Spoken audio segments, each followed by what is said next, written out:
We'll start the session. So today's topic, how to master yourself on best practices of outstanding management in Tally Prime. So ఈ రోజు మనం discuss చేయబోతున్న topic how to master yourself on the best practices of outstanding management in Tally Prime. అయితే Tally Prime లో మనం outstanding management bill wise detail speeches follow అవుతున్నాము.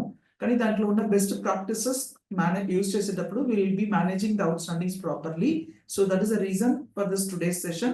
So thank you very much for your participation. ఈ session మనకు sponsor చేసేవాళ్ళు asset integrated info system.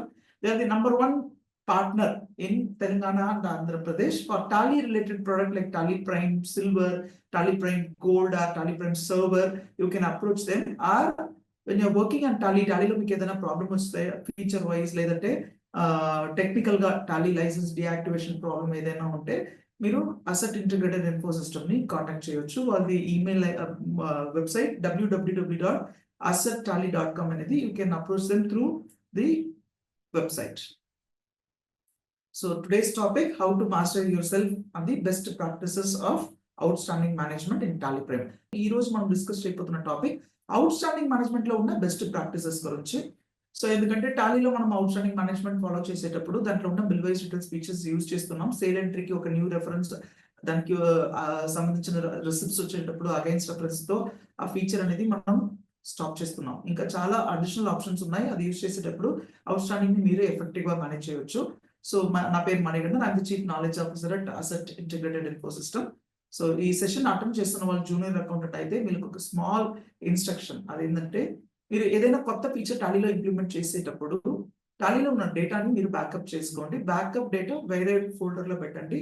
ఒకవేళ మీరు చేస్తున్న ఎనేబుల్మెంట్ ఆఫ్ ఫీచర్స్, కొత్త ఫీచర్ లో మీరు చేస్తున్న ప్రాక్టికల్ థింగ్స్ లో ఏదైనా ప్రాబ్లం వచ్చి ఆల్రెడీ ఉన్న డేటా ఏదైనా కరెక్ట్ అయిందంటే మనం బ్యాకప్ చేసి పెట్టిన డేటాని వాడుకోవచ్చు. ఒకవేళ మీరు జూనియర్ అకౌంటెంట్ అయితే మీ కంపెనీలో ఉన్న డెసిషన్ మేకర్ తో డిస్కస్ చేసిన తర్వాత కొత్త ఫీచర్ ని ఇంప్లిమెంట్ చేయండి. Maybe your proprietor, maybe your senior accountant are your tax consultant, లేదంటే మీ చార్టెడ్ అకౌంటెంట్ దగ్గర ఒకసారి ఈ కొత్త ఫీచర్ మన కంపెనీలో ఎనేబుల్ చేయొచ్చా అనేది కనుక్కొని చేయండి. Let us get into the subject. Outstanding అంటే ఏంటి? అవుట్స్టాండింగ్ అనేది బోత్ రిసీవబుల్ అండ్ పేయబుల్. కొన్ని కంపెనీస్ ఏమో క్యాష్ బేసిస్ లో బిజినెస్ చేస్తుంటుంది, కొన్ని కంపెనీస్ ఏమో క్రెడిట్ బేసిస్ లో బిజినెస్ చేస్తుంటుంది. ప్యూర్ రీటైల్ మార్కెట్ లో most of the time cash basis ఉంటుంది. సపోజ్ ఒకవేళ మీరు ఏదైనా పక్కన ఉన్న కిరాణా షాప్స్ కి, మెడికల్ షాప్స్ కి వెళ్ళేటప్పుడు ఏదైనా ప్రొడక్ట్స్ కొనేటప్పుడు you have to pay and get the materials. That is cash basis. Okay, so same situation is not happening in the business environment. అయితే B2B లో ఒక బిజినెస్ ఇంకొక బిజినెస్ కి గూడ్స్ ఇచ్చేటప్పుడు, గూడ్స్ కొనేటప్పుడు they'll be doing it for the credit basis. So ఆ credit basis లో మనం ఒక ప్రోడక్ట్ సేల్ చేసేటప్పుడు మన కస్టమర్ దగ్గర నుంచి రావాల్సిన అమౌంట్ ని మనం రిసీవబుల్స్ అంటున్నాము. సిమిలర్లీ మన సప్లయర్ కి మనం పే చేయాల్సిన అమౌంట్ ని పేయబుల్ అంటున్నాం, రైట్? సో ఈ రిసీవబుల్ ఆర్ పేయబుల్ మేనేజ్మెంట్ అనేది ఇట్స్ అ ప్రాసెస్. ఈ ప్రాసెస్ మీకు ఎందుకు యూస్ఫుల్ ఉంటుందంటే you can control your money, right? Me money customer చేతిలో ఉంటుంది, లేదంటే సప్లయర్ వాళ్ళ మనీ మీ చేతిలో ఉంటుంది. సో రైట్ టైం కి పేమెంట్ చేయడం, లేదంటే రైట్ టైం కి మన కస్టమర్ దగ్గర నుంచి మనీ తీసుకోవడం ఇస్ అ టఫెస్ట్ టాస్క్. దాన్ని మేనేజ్ చేయడానికి టాలీలో బిల్ వైజ్ డీటెయిల్స్ అనే ఒక ఫీచర్ ఉంది. సో మనం ఏమేమి డిస్కస్ చేస్తున్నామో రిసీవబుల్ గురించి, same thing will be applicable for the payables also. So what is receivable management? Very simple. It is the process of tracking and controlling, tracking the outstanding and controlling the money owned by the customers. Okay, similarly owed to the suppliers and kuda pettukochu, right? It is the art of tracking. Okay, so which customer supposed to pay money, how much they supposed to pay, and when they supposed to pay, because we are giving credit to the customers. Customer ki oka 45 days credit ichcham anukondi, ఆ 45 days లో customers ఆ money return ఇచ్చేటప్పుడు we can go ahead with the proper smooth transactions. So ఒకవేళ customer delay చేశారు, ఆ money 45 days లో pay చేయలేదంటే we have to follow up and get the money back. ఆ ఫాలో అప్ చేసేటప్పుడు ఆ కస్టమర్ కి అవుట్స్టాండింగ్ ఉంటే కస్టమర్ ఆ మనీ పే చేస్తారు. ఒకవేళ అవుట్స్టాండింగ్ లేదనేటప్పుడు will get in to the embarrassments. Okay, so customer దగ్గర అవుట్స్టాండింగ్ లేదు, బై మిస్టేక్ మీరు కాల్ చేసేసరికి మీరు పేమెంట్ చేయండి అంటే మన క్రెడిబిలిటీ పోతుంది. ఓకే, కస్టమర్ ఏమనుకుంటారు, సో అవుట్స్టాండింగ్ లేదు, వీళ్ళు అవుట్స్టాండింగ్ అడుగుతున్నారు, వాళ్ళ అకౌంట్స్ ప్రాపర్ మెయింటైన్ చేస్తున్నారా లేదా. ఒకవేళ ఫ్యూచర్ లో అవుట్స్టాండింగ్ ఉండేటప్పుడు మనం ఫాలోఅప్ చేసినప్పుడు వాళ్ళు ఏమనుకుంటారంటే బై మిస్టేక్ వీళ్ళు మనకు కాల్ చేస్తున్నారు అంటారు. సార్ మీరు చాలా సార్లు తప్పు చేశారు, ఈసారి కూడా మాకు అవుట్స్టాండింగ్ లేదు, మీరు అవుట్స్టాండింగ్ ఉందని అడుగుతున్నారు అంటారు. Okay, so why it is important to track it. It is very very important. ఎందుకంటే మన కస్టమర్ దగ్గర నుంచి మనం మనీ కరెక్ట్ టైంకి తీసుకోలేదంటే మన సప్లయర్ కి మనం కరెక్ట్ టైంకి పే చేయలేము. ఓకే, కస్టమర్ మనకి రైట్ టైంకి పే చేయలేదంటే will get in to the cash crunch problem. Okay, we will not be able to manage hour working capital properly. మన సప్లయర్ కి పే చేయాల్సిన అమౌంట్ డిలే అయిపోతుంది, ఇంకా సప్లయర్ మనకి ఫాలోఅప్ చేస్తుంటారు, ఇంకా సప్లయర్ దగ్గర మన క్రెడిబిలిటీ పోతుంది. నెక్స్ట్ టైం మనం మెటీరియల్ అడిగేటప్పుడు supplier will not make the payment at right time. ఎందుకంటే మన మనీ ఆల్రెడీ కస్టమర్ దగ్గర హెల్డ్ అప్ అయింది, కస్టమర్ దగ్గర నుంచి రావాలి, దాన్ని only we can make the payment to the suppliers. So ఇక్కడ కస్టమర్ దగ్గర నుంచి రాలేదంటే మన సప్లయర్ కి మనం రైట్ టైం కి పేమెంట్ చేయలేము, అట్లాస్ మన క్రెడిట్ వర్తినెస్ పోతుంది. సో ఇంకొకటి, సప్లయర్ కి పేమెంట్ చేయాలని మనం బ్యాంక్ లో లోన్ తీసుకుంటాం, బ్యాంక్ లో లోన్ తీసుకుంటే ఇంట్రెస్ట్ పే చేయాల్సి వస్తుంది, అట్లాస్ అది మన ప్రాఫిట్ ని అఫెక్ట్ చేస్తుంది, రైట్? సో ఈ ప్రాబ్లమ్ సాల్వ్ చేయడానికి it is very very important to track outstanding from our customers, right?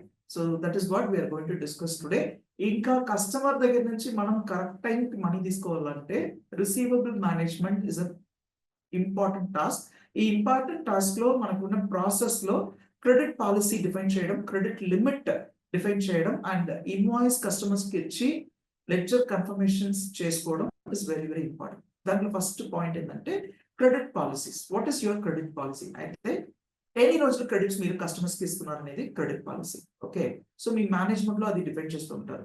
Accountant may not take a decision, but accountants can help the management to take the decision. How? It is very important to give a credit which is you are getting from your.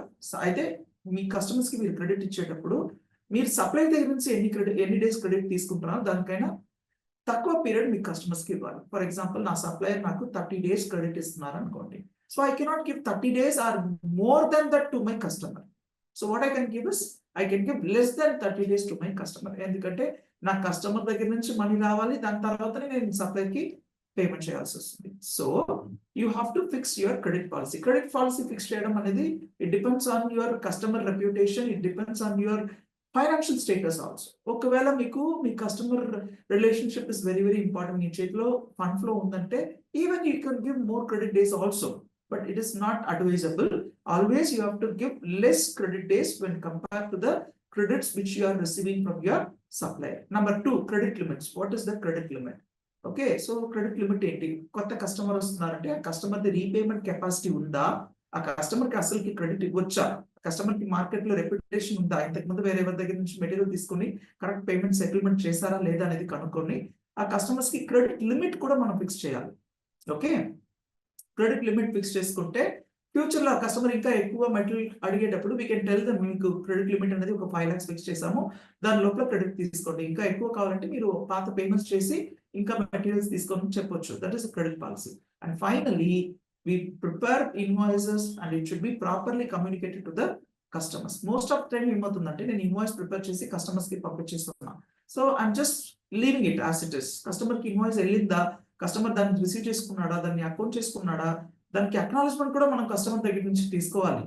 Okay, ఎందుకంటే future లో ఒక 45 days credit ఇచ్చారనుకోండి, 45 days తర్వాత మన customer ని approach చేసి, sir మీకు మీరు పేమెంట్ చేయాల్సింది ఇంత అమౌంట్ అవుట్ స్టాండింగ్ ఉందంటే, లేదు సార్ మాకు ఆ ఇన్వాయిస్ లో ఒక ప్రాబ్లం ఉంది, సో మేనేజ్మెంట్ లో అది హోల్డ్ చేయమన్నారు, ఓకే సో మీరు ఆ మెటీరియల్స్ కూడా కొంచెం డ్యామేజ్ ఉంది, అది రిటర్న్ తీసుకోండి అంటారు, లేదంటే ప్రైసింగ్ రాంగ్ ఉంది, ప్రైస్ రివైజ్ చేసి ఇన్వాయిస్ ఇవ్వండి అంటారు. సో ఇన్వాయిస్ ఇష్యూ చేస్తున్నామంటే కస్టమర్స్ కి ఇష్యూ చేయడం మాత్రం కాదు, దాని గురించి మనం కొంచెం కమ్యూనికేషన్స్ కూడా చేయాల్సి వస్తుంది. ఇది process.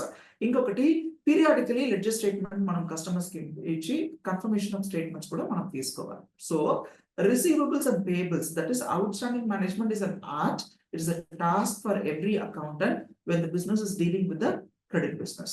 Similarly, what we are dealing with the customer supposed to be dealt with the suppliers also, right? So ఇప్పుడు best practices ఏముంది దీంట్లో అనేది డిస్కస్ చేయబోతున్నాం.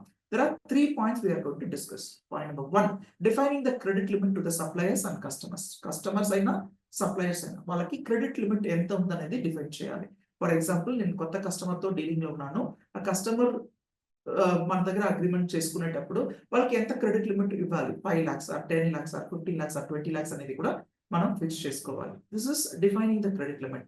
In Tally you can define the credit limit. Each and every ledger create చేసేటప్పుడు customer కి మనం ఎంత credit limit fix చేయబోతున్నాం అనేది డిసైడ్ చేసుకోవచ్చు.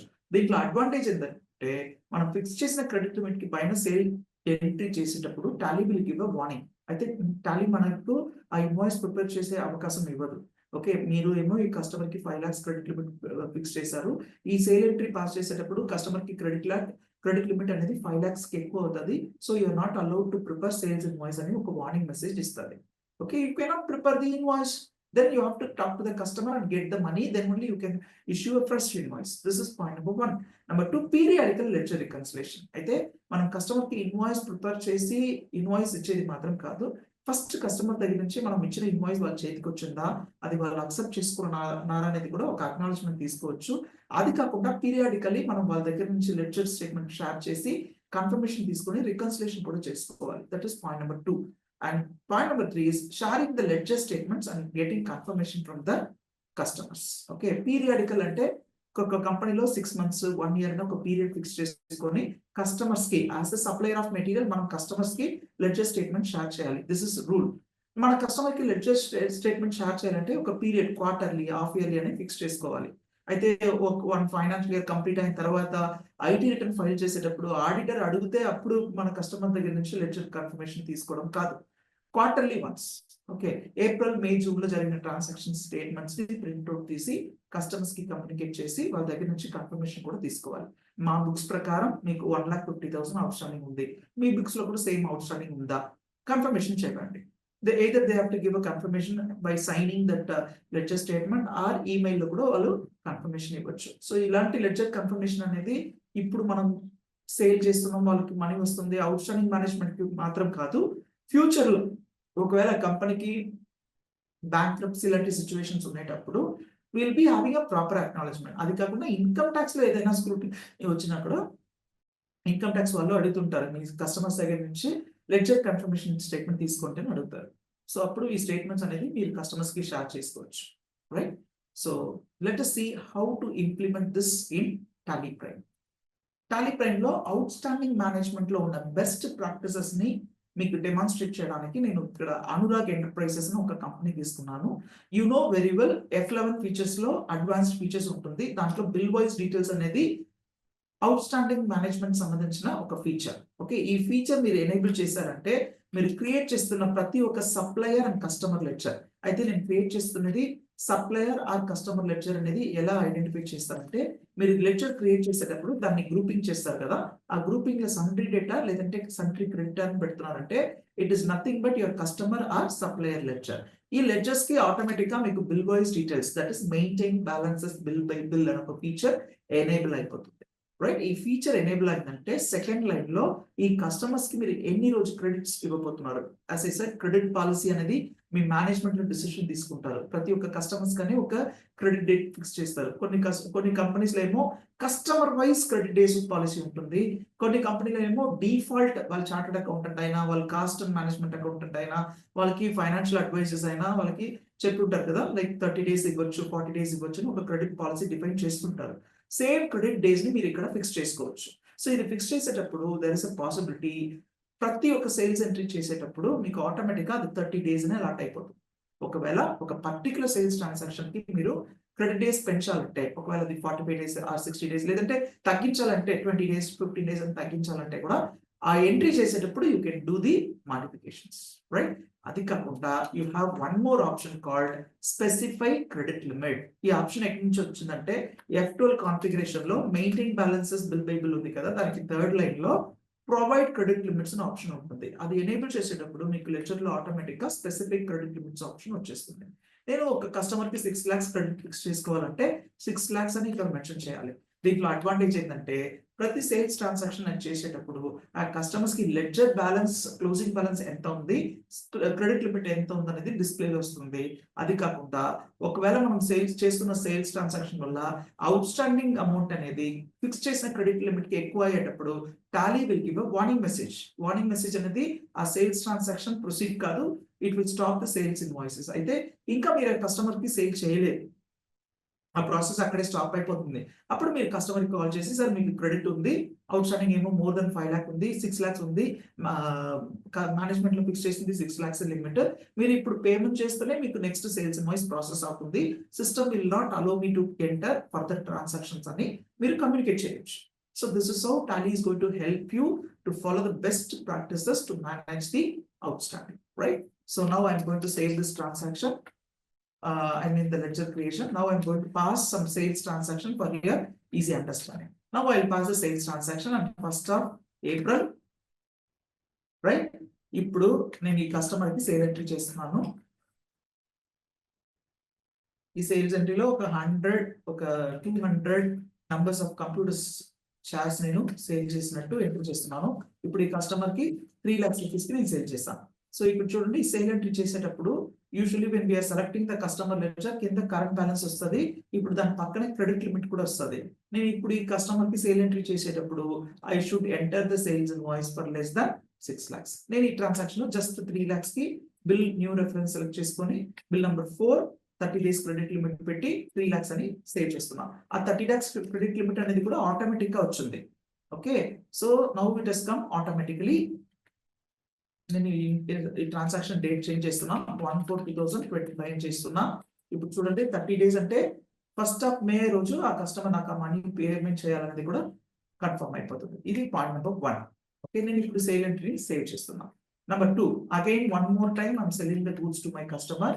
సేమ్ కస్టమర్ ఈ సేల్స్ ఎంట్రీ పాస్ చేసేటప్పుడు you can refer the ledger balance and the credit limit. అంటే లెడ్జర్ బ్యాలెన్స్ 3 lakhs ఉంది, క్రెడిట్ లిమిట్ ఏమో కస్టమర్ కి 6 lakhs మాత్రమే ఉంది. One more time I'm going to cell some material to my customer worth ₹6 lakhs. ఇది అలా అవుతుందంటే అలా అవుతుంది. ఎక్సీడ్ అయిన తర్వాత Tally will give a warning message. That's all. Now let us check how much is the outstanding for this customer. Display, account book, ledger, particular customer report open చేసి చూపిస్తున్నాను మీకు. సో టోటలీ సేల్స్ ట్రాన్సాక్షన్ లో 6 lakhs outstanding ఉంది. So ఒక ledger చూసేటప్పుడు last line read చేయండి, that is the closing balance. ఆ last line లో కూడా డెబిట్ బ్యాలెన్స్ ఉందా క్రెడిట్ బ్యాలెన్స్ ఉందా అని రీడ్ చేయాలి. డెబిట్ బ్యాలెన్స్ ఉంటే మనకు రావాల్సిన అమౌంట్, క్రెడిట్ బ్యాలెన్స్ అంటే మనం పే చేయాల్సిన amount. Now let us see how to check the outstanding report. How to check the outstanding report. Display statement of accounts, outstanding, either receivable or ledger select చేసుకోవచ్చు. Ledger లో నేను ఇప్పుడు Santosh home appliances ఒక ledger ఉంది, ఆ ledger open చేస్తున్నా. So as on today outstanding from this customer for the bill number 4 is 3 lakhs, for the bill number 5 is 3 lakhs. అయితే total outstanding అనేది 6 lakhs అని కన్ఫర్మ్ అయిపోతుంది, right? So this is what is the outstanding. Now I will pass one receipt entry. అయితే ఆ customer మనకు receipt చేసిన amount payment చేసినట్టు నేను రిసిప్ట్ ఎంట్రీ ఒకటి పాస్ చేస్తున్నాను. Credit the giver Santosh home appliances 2 lakhs pay చేస్తున్నారు అనుకోండి. 2 lakhs against the bill number 1. అయితే బిల్ నెంబర్ 4 ఇక్కడ చేస్తున్నారు. అయితే ఇప్పుడు ఆ కస్టమర్ కి అవుట్ స్టాండింగ్ 4 lakhs ఉంది, right? So assume that I'm receiving this money in my SBI bank account. అయిపోయింది. ఇప్పుడు కస్టమర్ అవుట్ స్టాండింగ్ ఎంత ఉంది? Display statement of accounts, outstanding, ledger, Santosh home appliances. ఇప్పుడు customer outstanding totally 4 lakhs ఉంది, right? Next నేను again customer ఒక request ఇచ్చారు for material receipt request. దాంట్లో వాళ్ళు ఒక 2.5 lakhs or 3 lakhs worth material అడుగుతున్నారు అనుకోండి. Now I'm going to cell 200 table worth ₹1,500. Then this sales transaction value will become 3 lakhs. Now you have to refer the report. వాళ్ళది current outstanding ఎంత ఉంది? 4 lakhs. వాళ్ళకి credit limit ఎంత ఉంది? 6 lakhs. ఇప్పుడు 4 lakhs outstanding ఉండేటప్పుడు when I'm selling the goods for 3 lakhs it will become 7 lakhs. కానీ management లో వాళ్ళకి ఫిక్స్ చేసిన క్రెడిట్ లిమిట్ అనేది జస్ట్ 6 lakhs. అయితే ఇది క్రెడిట్ లిమిట్ కి ఎక్సీడ్ అవుతుంది. So Tally will not allow us to prepare this invoice. చూడండి, now I'm trying to save this invoice. Tally will not allow us. ఆ క్యాలిక్యులేషన్ కూడా మీకు చూపిస్తుంది. Credit limit for Santosh home appliances is ₹6 lakhs. వాళ్ళకి మనం fix చేసిన credit limit అనేది 6 lakhs మాత్రమే. ఇప్పుడు ఈ ట్రాన్సాక్షన్ మీరు ఎంట్రీ చేస్తే వాళ్ళ క్రెడిట్ లిమిట్ 7 lakhs అయిపోతుంది. అది మేనేజ్మెంట్ లో ఫిక్స్ చేసిన 6 lakhs కైనా 1 lakh అనేది ఎక్సీడ్ అవుతుంది అనేది confirmation message, right? So this is what the credit limit fixing for the customer. So ఇప్పుడు మనం ఈ సేల్స్ ట్రాన్సాక్షన్ ని ఎంట్రీ చేయలేము. సో మీ కంపెనీలో ఒకవేళ సేల్స్ డిపార్ట్మెంట్ వాళ్ళు లేదంటే అకౌంట్స్ డిపార్ట్మెంట్ వాళ్ళు డిసిషన్ తీసుకుని ఆ సేల్ ఎంట్రీ చేశారంటే మీకు రిస్క్ వస్తుంది కదా. ఎందుకంటే ఆ కస్టమర్ క్రెడిట్ వర్తినెస్ చూసి మీరు లిమిట్ 6 lakhs అని ఫిక్స్ చేశారు. సో ఇప్పుడు లాజిక్ ఏంటి, ఇప్పుడు ఈ కస్టమర్ కి మనం మెటీరియల్ చేయాలంటే ఏం చేయాలి? వెరీ సింపుల్, కస్టమర్ కి ఫోన్ చేసి సార్ మీకు అవుట్ స్టాండింగ్ 4 lakhs ఆల్రెడీ ఉంది, ఇప్పుడు మీరేమో 3 lakhs కి మెటీరియల్ అడుగుతున్నారు, కావాలంటే I can give materials worth ₹2 lakhs, or మీరు ఒక 1 lakh పేమెంట్ చేశారంటే మీకు క్రెడిట్ లిమిట్ యాడ్ అయిపోతుంది, then you can buy the materials for 3 lakh అని చెప్పొచ్చు. For example, now I'm getting money from my customer, నేను చెప్పాను కదా, so customer is making payment, so 1 lakh అనేది పాత బిల్ ఒకటి ఉంది కదా, బిల్ నెంబర్ 4 కి పేమెంట్ చేసినట్టు నేను అకౌంట్ చేస్తున్నాను. ఇది అయిన తర్వాత now you are allowed to record the sales transaction for another 3 lakhs. Let us check. Customer పేరు సెలెక్ట్ చేసిన తర్వాత closing balance and credit limit వస్తుంది. సో పేరు సెలెక్ట్ చేసుకున్నాను, ఇప్పుడు కస్టమర్ ది క్రెడిట్ బ్యాలెన్స్ అయితే outstanding balance and credit limit వస్తుంది చూడండి. Now you are allowed to pass entry for another 3 lakhs. Same sales entry మళ్ళీ ఒకసారి నేను చేసి చూపిస్తున్నాను. Now you are allowed to record the sales transaction for 3 lakhs. ఎందుకంటే ఆ క్రెడిట్ లిమిట్ లోపలికి ఉండేటప్పుడు you can make the payments, you can sell the goods to the particular customer, right? So this is how Tally is going to help you to stop if you are issuing sales invoice for more than the credit limit. So ఒక customer కి credit limit అనేది fix చేసిన తర్వాత ఆ credit limit కైనా ఎక్కువ మీరు sale entry చేసేటప్పుడు ట్రై చేసేటప్పుడు Tally will not allow you to pass the sales entry. This is the best method to talk to your customer to get the money and keep the limit for the customer, right? This is one thing. Another thing I thought of discussing with you today is on the best practices. You have to communicate to your customer about the ledger statements. Okay, మనం sale చేస్తున్నాం, customer దగ్గర నుంచి money వస్తుంది, మనం sale చేస్తున్నాం, customer దగ్గర నుంచి money వస్తుంది. ఎక్కడో ఒక ఇన్వాయిసెస్ కి ఏదో ఒక పేమెంట్ కూడా స్టాప్ అయిపోతుంది, లేదంటే 1 lakh మీరు ఇన్వాయిస్ ఇచ్చేటప్పుడు customer may make the payment of 90,000. So ఎక్కడో గ్యాప్ కూడా వస్తుంది. So maybe material quality problem, quantity problem, లేదంటే ఇన్వాయిస్ వాళ్ళకి రీచ్ అవ్వలేదు, లేదంటే మెటీరియల్ వాళ్ళు మనకి రిటర్న్ ఇచ్చారు, మన బుక్ లో క్రెడిట్ నోట్ అకౌంట్ చేయలేదు, ఇలాంటి ప్రాబ్లమ్స్ చాలా ఉంటాయి. So what we suppose to do is we have to share the ledger statement to the customer periodically. Okay, so every company will have a policy, quarterly once, monthly once, or 3 months once, or 6 months once, okay. So ఇలా ledger statements share చేసేటప్పుడు customer కి కూడా అర్థం అవుతుంది వాళ్ళకి ఎంత credit ఉంది, ఇంతకు ముందు ఎంత తీసుకున్నాం, ఎంత పేమెంట్ చేసాం, ఇంకా ఎంత అవుట్ స్టాండింగ్ ఉంది అనేది కూడా అర్థం అవుతుంది. It is nothing but a reminder for the customer to make the payment at right time. Okay, so ఇంకా లెడ్జర్ స్టేట్మెంట్ షేర్ చేయడం మాత్రం కాదు, ఆ లెడ్జర్ స్టేట్మెంట్ లో కన్ఫర్మేషన్ కూడా ఆ కస్టమర్ దగ్గర నుంచి either in writing or in email తీసుకుంటే ఫ్యూచర్ లో మీ కమ్యూనికేషన్ ప్రాబ్లం లేకుండా ఉంటుంది, right? I'll show you how to generate ledger statement from Tally Prime. Now, select display, account book, ledger, select the particular customer to whom you want to generate a ledger statement. నేను ఇప్పుడు Santosh home appliances అనే customer కి ledger statement select చేసుకుంటున్నాను. I'm changing the period 1/4 to 30th of June. అయితే నేను first quarter కి ledger statement generate చేస్తున్నాను. So మనం వాళ్ళ దగ్గర మనం చేసిన ట్రాన్సాక్షన్స్ మొత్తం మన లిస్టింగ్ లో ఉంటుంది, either sales or credit notes or receipts or adjustments or journal, whatever it is. ఆ కస్టమర్ సంబంధించిన ట్రాన్సాక్షన్ ఏమేమి ఉన్నాయో అది మొత్తం మన లెడ్జర్ లో డిస్ప్లే అయిపోతుంది. ఈ లెడ్జర్ చూసేటప్పుడు లెడ్జర్ రిపోర్ట్ లో ఉన్న ట్రాన్సాక్షన్ మాత్రం కాదు, కింద ఉన్న టోటల్, దానికైనా కింద ఉన్న బ్యాలెన్స్ కూడా మనం చూడాలి. లాస్ట్ లైన్ లో ఉన్న బ్యాలెన్స్, క్లోజింగ్ బ్యాలెన్స్ అని ఉంది కదా, ఆ reports is very very important, right? So accounts అనేది is nothing but the balances కదా. సో ఇప్పుడు సంతోష్ హోమ్ అప్లయన్సెస్ కి బ్యాలెన్సెస్ 6 lakhs ఉంది.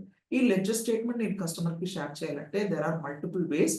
One, I can print and I can send it to the customer. Number 2, you can generate, export PDF or Excel format and you can send it to the customer in WhatsApp or email attachments. Or from Tally, you can directly share the ledger statement to the customer through WhatsApp or email without doing attachments. Okay, so it goes directly from your Tally to the customer through WhatsApp or email, right? Now I will show you how to generate. In the top, you can find print symbol. Alt P is the shortcut key. Select current. Now you can see the preview of the ledger statement. A ledger statement lo మన company పేరు address ఉంటుంది, ఇంకా customer పేరు company పేరు address ఉంటుంది, వాళ్ళకి చేసిన transactions మొత్తం లిస్టింగ్ లో ఉంటుంది, ఫైనలీ క్లోజింగ్ బ్యాలెన్స్ ఉంటుంది. ఆ closing balance debit balance or credit balance అనేది కూడా మీరు చూడొచ్చు. డెబిట్ బ్యాలెన్స్ అయితే మన కస్టమర్ దగ్గర నుంచి మనకు రావాల్సిన అమౌంట్, క్రెడిట్ బ్యాలెన్స్ అంటే నా సప్లయర్ కి మనం పే చేయాల్సిన అమౌంట్. ఓకే, ఒకవేళ కస్టమర్ కి ఏదైనా అడ్వాన్స్ అలాంటి సిచ్యువేషన్స్ ఉన్నప్పుడు కస్టమర్ కి కూడా క్రెడిట్ బ్యాలెన్స్ రావచ్చు. But this is the ledger statement. This you can take a printout and share it to the customer, right? So this is the second method of communicating the ledger to the customer. But finally, you have one more best practices, that is getting confirmation from the ledger statement from the customer, right? So the best practice is periodically when you have a credit sales or credit purchase system, you have to share the ledger statement. That is one method. Another method is sharing the ledger statement and getting confirmation in the statement.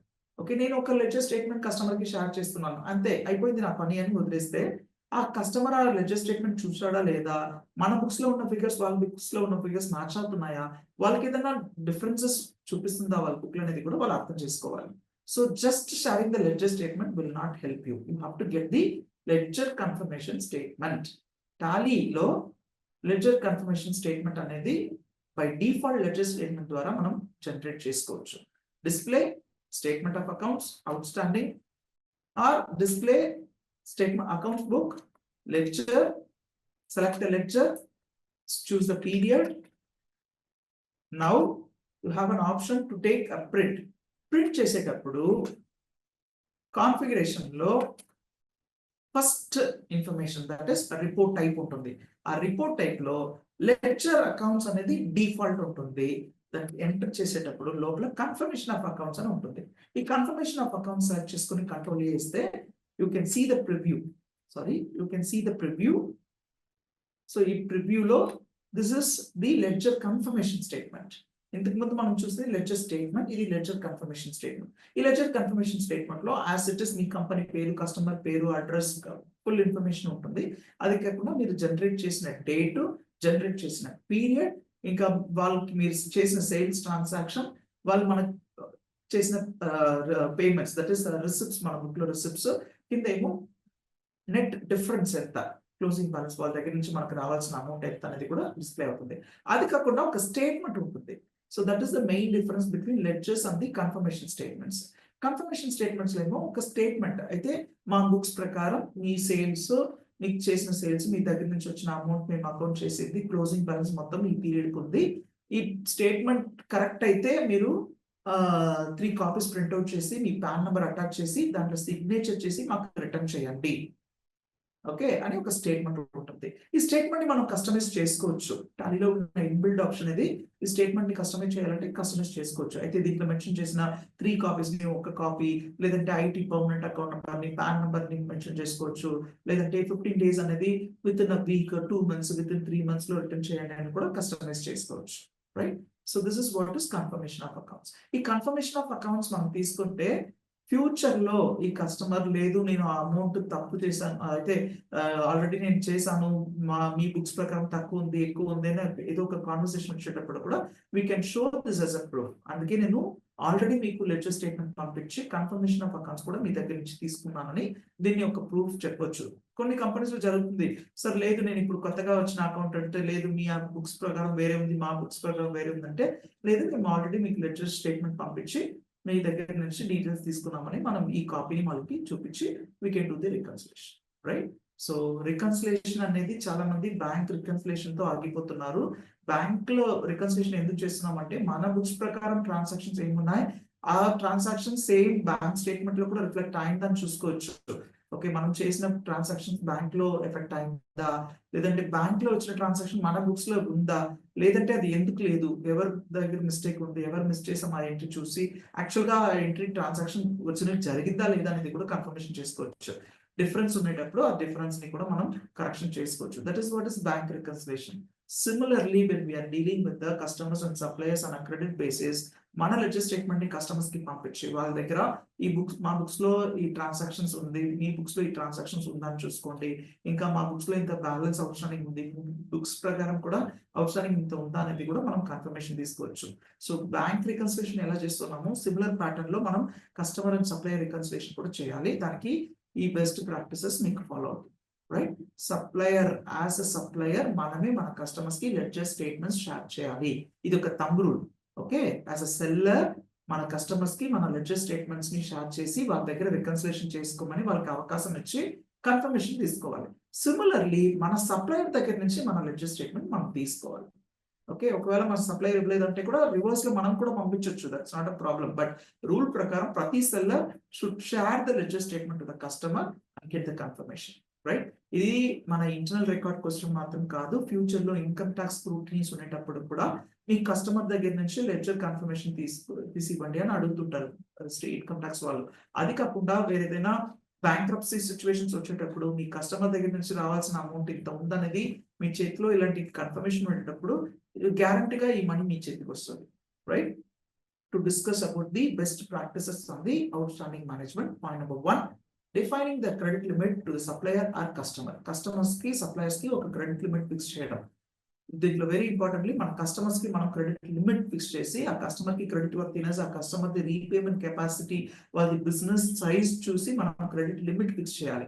Credit limit fix చేసిన తర్వాత ఆ customer కి మనం sale చేసేటప్పుడు వాళ్ళ దగ్గర నుంచి money వచ్చేటప్పుడు వాళ్ళది లిమిట్ అది ఎక్సీడ్ అవ్వకుండా మనం చూసుకోవాలి. ఒకవేళ కస్టమర్ ఎక్సెస్ మెటీరియల్ అడిగేటప్పుడు Tally will give a warning that వాళ్ళకి ఉన్న అవుట్ స్టాండింగ్ అనేది ఆల్రెడీ వాళ్ళ క్రెడిట్ లిమిట్ లోనే ఉంది, ఇంకా మనం ఈ సేల్ చేసేటప్పుడు ఆ క్రెడిట్ లిమిట్ కన్నా ఎక్కువ అయిపోతుంది అని వార్నింగ్ ఇస్తుంది. ఇంకా నెక్స్ట్ ఇన్వాయిస్ కూడా మనం ప్రిపేర్ చేయలేము.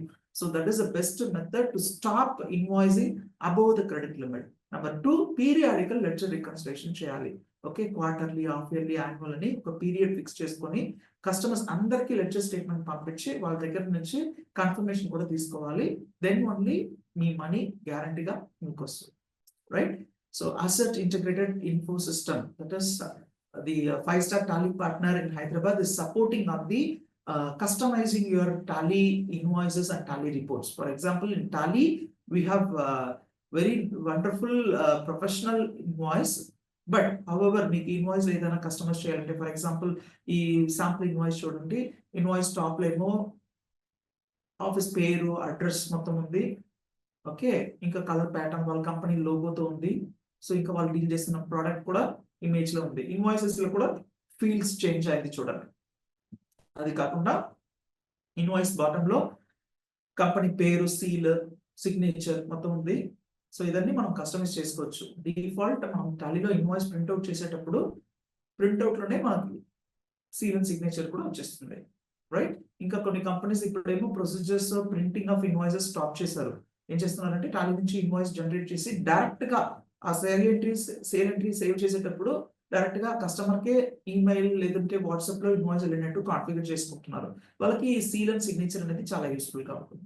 Right, so you can customize all your invoices, all your reports through Tally definition language. That is the language used to customize the Tally software. So if you want that kind of support, you can reach us. We are located at Kavadiguda, Secunderabad, Hyderabad. Okay, so my phone numbers on the, or you can reach us through www.assettally.com. Right, and one more thing is we have a product called tallyhr.com. Tallyhr.com is a platform for the accountants and the business owners for the accountant recruitment purpose. If you are an accountant, if you are searching for a good accountant job, reach us through tallyhr.com, or even we are available at the LinkedIn. You can follow us. So we help you to get good accounting job. Post your resumes through tallyhr.com. Our HR team will be in touch with you shortly within 24 hours, and they will do some screening like your knowledge testing and your experience and your skill sets and whatever the jobs domain you are seeking for. If it matches with any of the vacancy, they'll be arranging you an interview. It is absolutely free for the accountants. So if you are searching for a good accountant job, then you can touch with us. You can be in touch with us. Suppose if you are a business owner, if you are searching for a good accountant, please be in touch with us. We'll help you to recruit a good accountant. You can reach us through www.tallyhr.com. Right? So thank you very much for the participation.